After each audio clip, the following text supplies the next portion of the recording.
¿Y qué nos dice la psicología acerca de aquel culto a Wari por parte de los urus que generalmente realizaban la danza de llama llama o juego del ayllu en sus ceremonias rituales?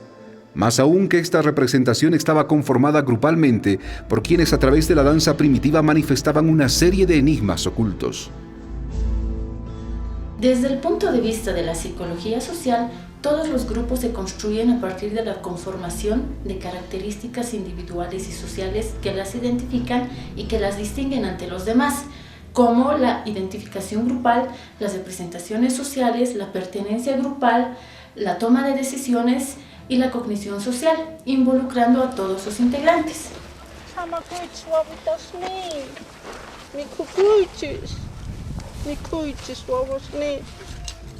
En el caso de los urus se presume que la ritualidad se daba a través de la danza. Esto se convierte en una representación social que incide directamente en la conformación y la organización del grupo. Es decir, este ritual sirve para canalizar la cotidianidad y estar en contacto con el imaginario, en este caso representado por una deidad que hace la semejanza a una imagen de un camélido. Todas estas representaciones son códigos, ideologías y valores específicos que en muchos casos pueden llegar a atribuir un posicionamiento social, otorgando y brindando la necesidad de aceptación, seguridad y protección.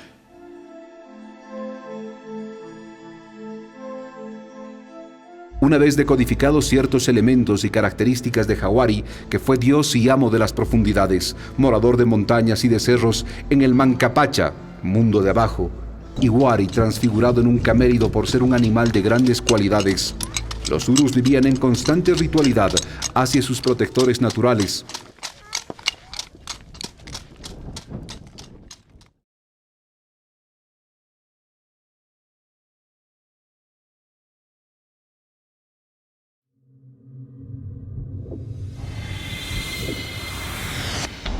Hasta que un día, desafortunadamente, los españoles llegaron a Sudamérica y asistieron a la región de Jurujuru o Ururu, lo que les lleva a descubrir grandes vetas de minerales, oro, plata, y esto permite la creación de un pequeño poblado con el nombre de San Miguel. Y dejando de lado el nombre de Jurujuru o Ururu, a partir de ese momento comienza la explotación de minerales y con ello comienza la esclavitud laboral indígena minera.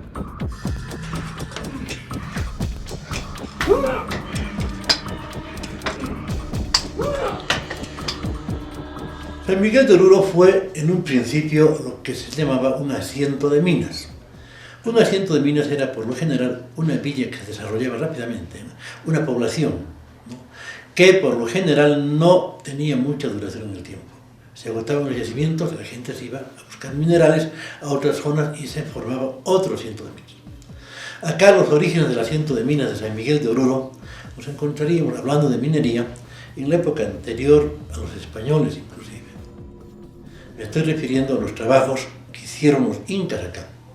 En la parte de Iroko hasta ahora tenemos minas, trabajos mineros con características incaicas, es decir, con piques verticales, ¿no?, hacia el fondo. Lo que en términos mineros hasta ahora regionalmente llamamos un pique. Fue así, pero San Miguel de Oruro tuvo una perduración mayor, permaneció más tiempo. No bastó con el avasallamiento y conquista por parte de los españoles contra las culturas urus y otras existentes, sino también llegaron a América con sus temores y creencias religiosas propias. Todo lo que no se ajustaba a sus cánones o formas de entender las cosas en Europa se destruía inmediatamente. La religión es parte de la cultura, pero en estos pueblos andinos no se había llegado aún al término de religión. Estaba en un proceso de construcción, porque para entender religión tenemos que partir del rito, y para justificar el rito hay que imaginar, hacer una imagen de algo a que estamos dando, y tras esta imagen viene el mito para justificar toda esa realidad. Y cuando esto se vuelve en una verdad intangible, o sea, una verdad que nadie puede negar y que todos creen a fin justicia, ahí está la religión. Pero no habíamos llegado a ese proceso. Estuvimos en un proceso necrológico de crear los cerros nuestros antepasados. Hasta ahí habíamos llegado y precisamente ha sido cortado por la religión católica que nos impusieron los españoles. A partir de la imposición religiosa y la explotación minera por parte de los españoles hacia los urus, empiezan los cambios religiosos. Los dioses o deidades protectores fueron extirpados, por lo cual los nativos se ven obligados a personificar otra deidad protectora, ubicado en las profundidades, nombrado Tiu o Tío, que no es otra cosa más que la representación del diablo a la que los originarios y mineros le tenían respeto por la riqueza y protección que les brindaba.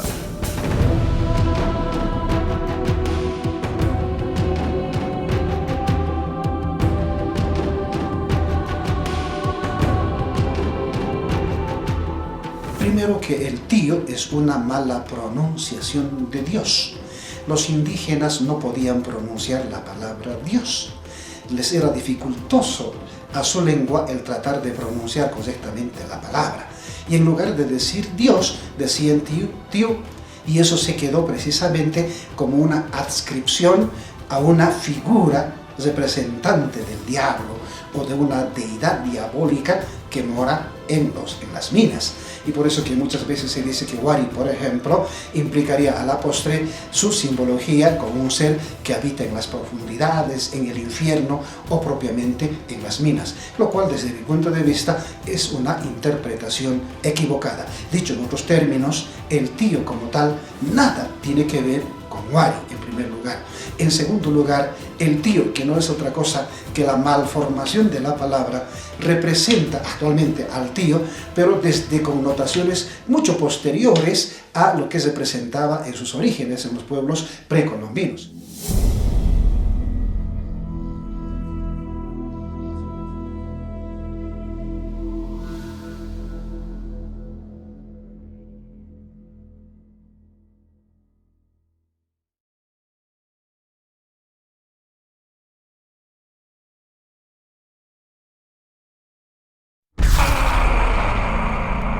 Los dioses Jawari y Supai, venerados y respetados en las entrañas de la tierra del mundo de abajo como protectores de los nativos, se confunden bajo el denominativo del tío de la mina. Bueno, compañeros, vamos a iniciar para poder armar nuestro tío porque nuestra beta es nueva y vamos a rendirle pleitesía a nuestro tío que nos va a traer la suerte de aquí en adelante, compañeros.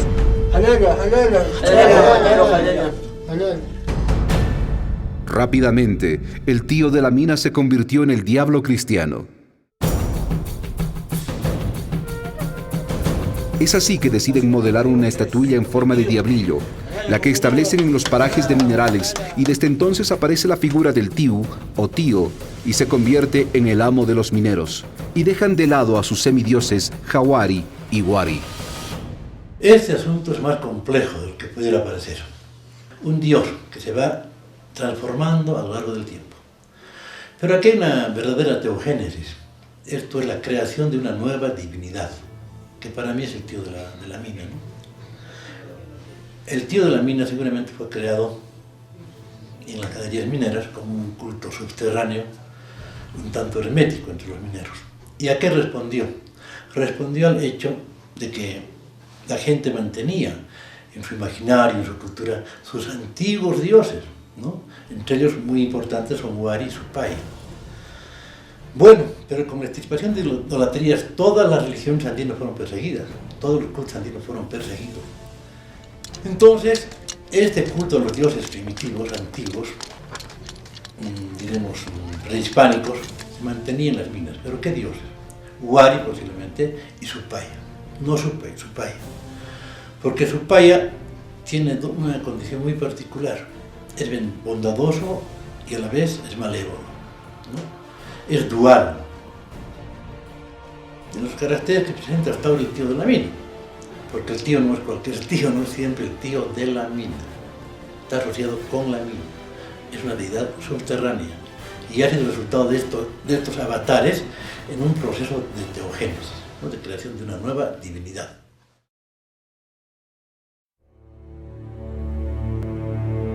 Allá, compañeros. Pasan y pasan los años, y en su desconsolación los urus, mineros, recuerdan a sus antepasados cuando solían rendir culto a Wari, y se sienten obligados a rendir devoción a otra divinidad impuesta. ¿Cómo habrían sobrellevado esta transculturización forzada? Y si tal vez esta fue el inicio para que desaparezcan los 3 grupos urus. En el caso de los urus, podríamos asumir que ellos hicieron uso de la disonancia cognitiva, que para la psicología se caracteriza como la discrepancia que existe acerca de un tema o lo que se piensa de este. Es decir, se siente de un modo pero se actúa de otro. Debido a esto se genera una influencia para el cambio de actitudes y comportamientos. Todo esto se ve reflejado en su identidad personal y social. En este caso estaríamos hablando de una desconstrucción identitaria que permite nuevamente construir una nueva identidad tomando en cuenta un cambio positivo o negativo a nivel afectivo, emocional, perceptivo y cognitivo.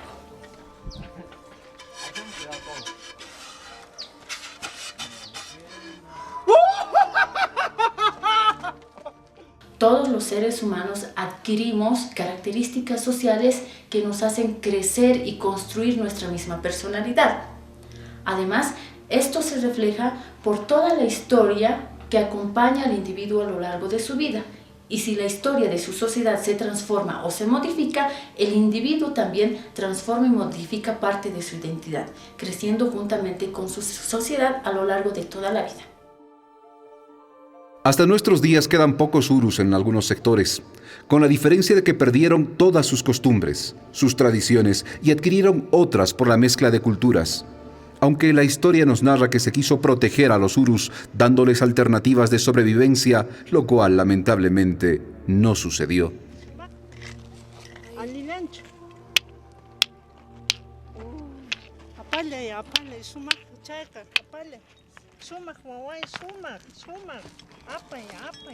Todos coinciden en realidad de que este fue el hábitat natural de los urus, que han heredado de época mucho más anterior, incluso desde la cultura huancarani. Lo más importante es que ellos también han sufrido varios procesos sociales de traslado, dependiendo mucho también de los procesos de cultivo y también de los procesos de pesca, ¿no? Porque en realidad ellos han seguido los procesos naturales de acuerdo a los niveles hasta del lago Popó, inclusive del lago Titicaca, porque recordemos que hay urus en las riberas del lago Titicaca como también en las riberas del lago Popó.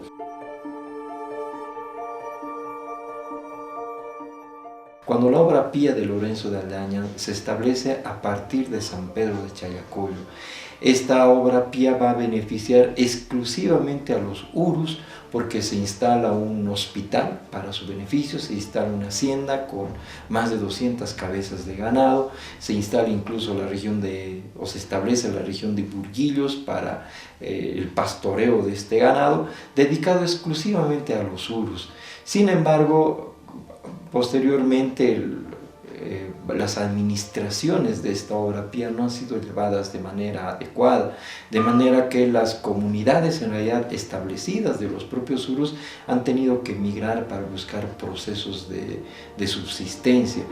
Es así que, por ejemplo, nosotros vemos a los urus que ya se han ido convirtiendo o a lo aymara o al quechua, por ejemplo, y otros pocos se han mantenido en su proceso original. En realidad los urus se han mantenido, lo que ha ido desapareciendo han sido más que todos los usos, costumbres y el uso de la lengua.